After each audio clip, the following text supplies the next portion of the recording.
What's good, racing world? This is Mr. Matt Racing. My name's Matt Dobbs, and this is a new edition of Time Trial Tuesday.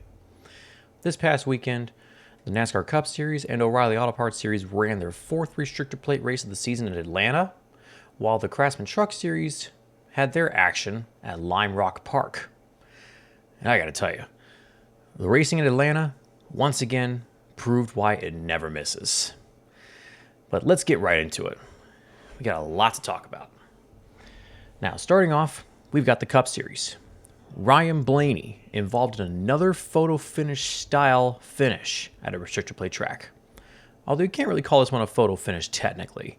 But either way, he was 3 wide for the win coming off turn 4 with Carson Hocevar in the middle who had no help, and Bubba Wallace who was on the inside but later faced a penalty. I will get to that in a moment. Blaney picked up his second win of the season in dominating fashion, led almost 2/3 of the race at Atlanta, and is now only 65 points back of the point lead. Is Ryan Blaney becoming a new contender for this championship? I think he is. Now, will it be for the overall championship? Sure, why not? I think they're starting to find their stride again over there in that Penske camp, especially in that 12 car.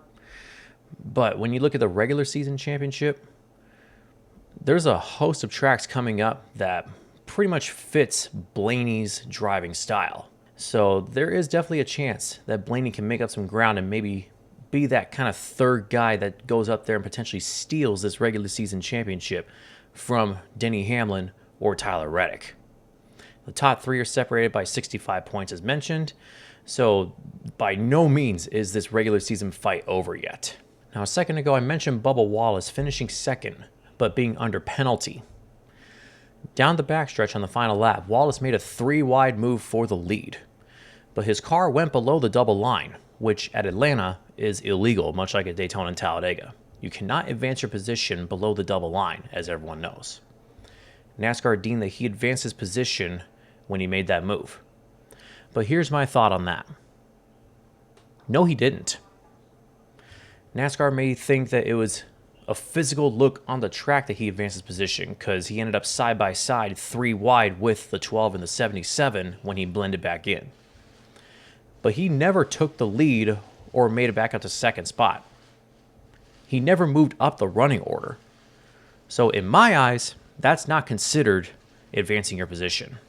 If that double line rule is considered to be a physical advancement of your spot on the track, whether if you move up the running order or not, then I think that needs to be made a little more specific.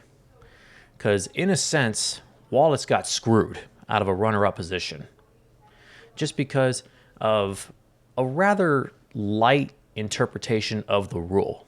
And I say light because it's not that specific. Because as far as I know, advancing your position means you run up the running order another position. Wallace never did that. The best he did was side by side with the 2 leaders when he blended back up onto the racing surface. So therefore, I don't think he should have been penalized for that. But let me know what you think in the comments on that one. Now let's shift gears to the O'Reilly Auto Parts Series. Justin Allgaier locks up his 6th win of the season. After the leaders tangle around him, he had to hold off a lot of contenders who were looking for their first career win. Allgaier had to hold off the likes of Brennan Poole, who got wiped out by contact with Nick Sanchez, Carson Kvapil, and Parker Retzlaff.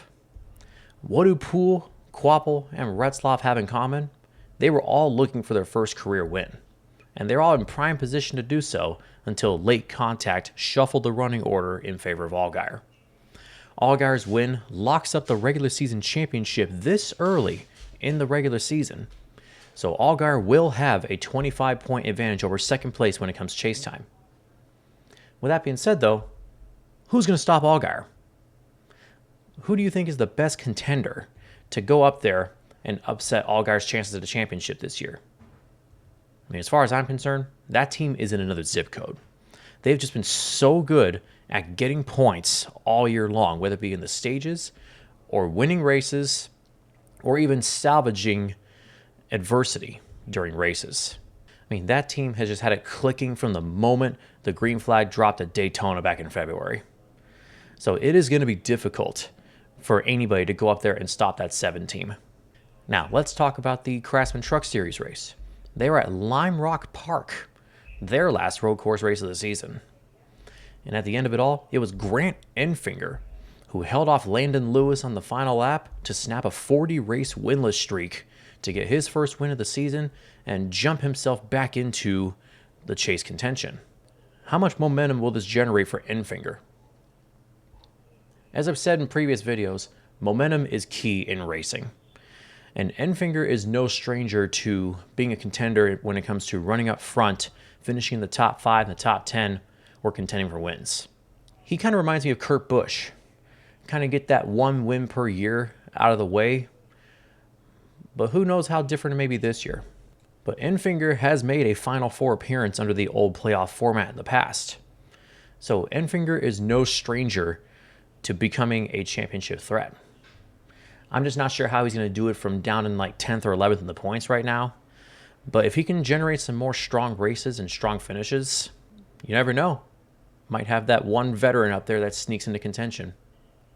But on another note, the series did it again with pit road.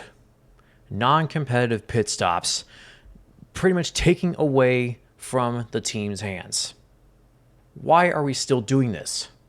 I get it. These are not the regular guys that pit these trucks. So what? Put them to work. What if they're auditioning for a future role in a crew in the O'Reilly Auto Parts Series or the Cup Series for a stronger team? Plus, not to mention, you're taking away a big portion of this race because there's no race off pit road to put these guys in a better position for the next restart. And there's no strategy involved because you can't change the tires or put fuel in the car until the stage is over. This is a big part of the race that you're taking away here. Like, make that make sense to me. I do not understand it. I am stumped. But as I always say, what do I know? I just watch. Anyways, rant over. Back to it. What did you guys think about the racing this past weekend? Let me know in the comments below. While you're at it, leave a like, share this video, subscribe for more content. It's totally free. Greatly appreciate. Totally helps me out. Don't forget that the little bell that notifies you when I upload. And then stay tuned for Fast Friday as NASCAR goes to North Wilkesboro Speedway. The Cup Series will have their first points-paying event at the facility in 30 years. So stay tuned for this epic return. And see this mic behind me right here? I've got a series coming very soon. I will drop details this Friday. And also, 100 subscriber event coming very soon. We're getting very close. I've got a giveaway to do. I will drop more details on that as we get closer. Until then, see you on the road.